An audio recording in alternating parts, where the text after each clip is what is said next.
In this video, let's talk about trading journal. Every serious trader merong trading journal. Yung iba ginagawa pa din ito sa traditional na pamamaraan. Yung iba naman gumagamit ng Excel, katulad ng mga tutorial ko dito dati about trading journal. Excel file pa ang gamit ko. Pero this time, ipapakita ko sa inyo kung paano mag-journal gamit ang Notion template for free. Na-cover ko na ito before sa trading dashboard tutorial, pero this time, magpo-focus tayo sa tutorial ng paggamit ng trading journal itself. Yung mga nag-enroll sa beginner's playbook, merong access sa trading dashboard. At napansin ko, marami pa ding nagre-request ng old trading journal ko sa Excel file. Well, napaglumaan na yun. Kaya naman para sa mga loyal subscribers natin dito, sa mga matatagal ng sumusuporta sa channel, sa mga serious trader at gustong magkaroon ito for free, ibibigay ko na lang ito sa inyo, lalo na kung active trader ka at ginamit mo yung mga link ko before sa iba't ibang exchange, then mag-message ka lang sa official FB page ng Altcoin Pinoy. Anyway, ano ba ang benefits ng paggamit ng trading journal na ito? I-discuss din natin yan. At kung interesado kayo sa ganitong mga content, token reviews, crypto news, anything related to crypto, make sure to subscribe and hit the notification bell. So ang trading journal natin ay part siya ng My Trading Dashboard na na-discuss ko na dito sa channel. Meron akong separated video nito. Kailangan panoodin nyo muna yon para malaman nyo kung paano ito i-set up. Notion lang naman ito, so it's free to use. So hindi ko na ito masyado i-discuss. Pumunta tayo sa trading journal. Meron na akong ginawang mga actual trade and we will discuss the month of June trades 2025.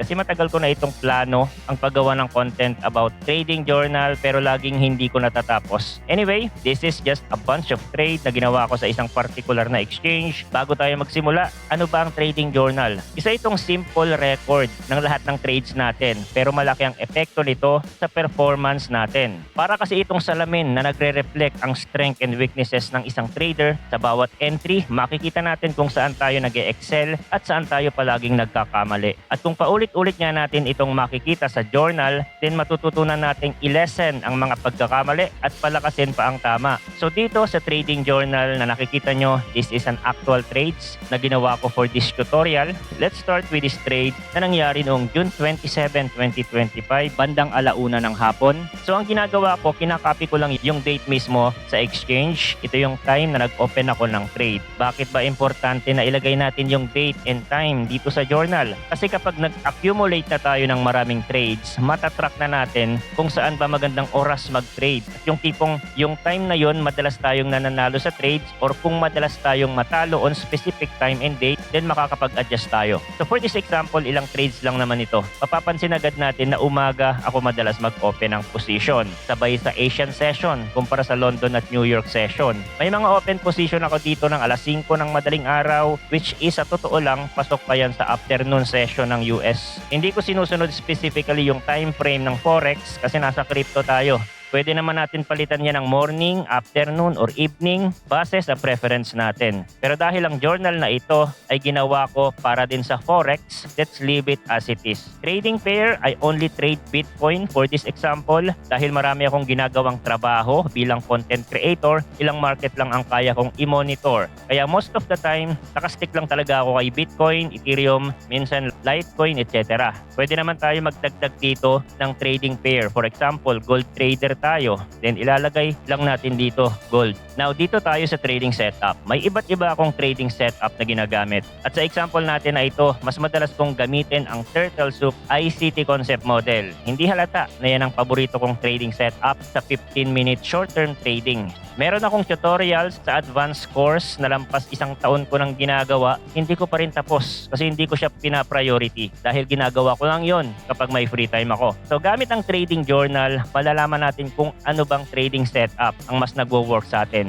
Tayo ba yung tipong breakout trader, support and resistance guy, etc. So kung nag-uumpisa pa lang tayo at nasa trial and error stage, then kung tinatrack natin bawat trades, we can easily identify our strength and weaknesses at magagawa nating mag-focus sa strength at hindi magtiyaga sa isang trading strategy na napanood natin sa YouTube na profitable sa kanila pero hindi sa atin. Although mahaba ang learning curve ng trading, pero sa paggamit ng trading journal, mas napapadali mali ito. Sa position, long and short lang naman yan. As a trader, hindi tayo long bias forever. We have to learn kung paano ma-identify kung kailan tayo magiging bearish and take a short position right away. Dito sa entry and exit, kinaka-copy-paste ko lang yan sa exchange. Then, makakalculate na yung percentage profit natin. Kapag talo sa trade, nandito naman negative ang lumalabas. Pero hindi ko sinama dito yung position size. Leverage, pinapalitan lang natin yan.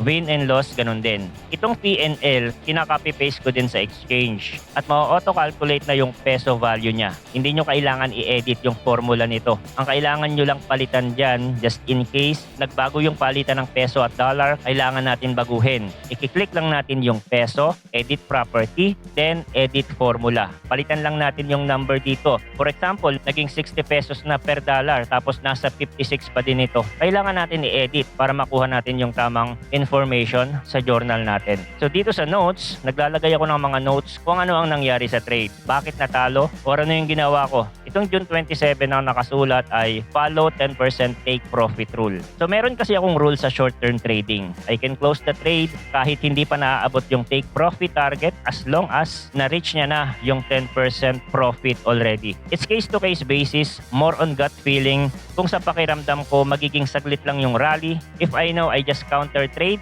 yung conviction ko sa trade hindi ganun kataas, pina-follow ko yung 10% profit rule. For example, my position size is 10,000 pesos. Kapag naabot na yung 10% profit, I will close the position. Medyo pinapalagpas ko ng konti para makover yung fees, pero kung high probability trade ang position ko, aabutin ko yon sa take profit area. At minsan, napapa-exit din ako ng maaga dito. At minsan naman, na-stop out din due to overnight trades. Hindi ko na monitor. So itong mga notes na ito, marireview natin. Mas malaki ang matututunan natin sa loss trade. Katulad nito, na-stop out kasi nag-overnight trades. Hindi na monitor. E di next time, iiwasan natin yung position ng alanganin at hindi natin mamomonitor yung trades. Kaya napakahalaga na meron tayong trading journal. Yung mga beginner kasi hindi pa ito importante sa kanila. Hindi pa sila nakakarating sa level na mauunawaan nila kung bakit importante ito. Yung iba, sumusuko na lang na hindi naaabot ang level of understanding about trading journal. Ang kagandaan sa trading journal na ito, meron siyang gallery. In my case kasi hindi ko na na-upload yung image ng trade, yung screenshot, kasi kabisado ko na yung itsura ng pattern. Pero for newbie, additional help para mas mapamiliarize sa pattern. Pwede nyo din ilagay yung rason na pagpasok nyo sa trade, win or loss, reason, and opportunity. So i-message nyo lang ako kung interesado kayo sa journal natin. Hindi ko siya pwedeng iwanan lang sa description. Kukunin lang ng iba yan na hindi man lang nagpapasalamat. Meron din pala akong tinitest na private group. Free to join pa ito sa mga serious trader only. Nagbibigay lang ako doon ng mga trade idea, not a financial advice. Siyempre, kasi pwedeng mali ang analysis natin. Most of the time, daily analysis and 1 hour time frame analysis ang inilalabas ko doon. So ganun din, kung gusto nyong sumali doon, kung gusto nyong abangan yung mga analysis natin kay Bitcoin or kay Ethereum, message nyo lang ako sa official Facebook channel o doon sa Dime Creator Telegram na makukuha nyo lang sa website ng altcoinpinoy.com. Okay? So yun lang ang crypto update natin for today. I hope you learned something new. Thanks for watching again. Good luck and see you on the next video.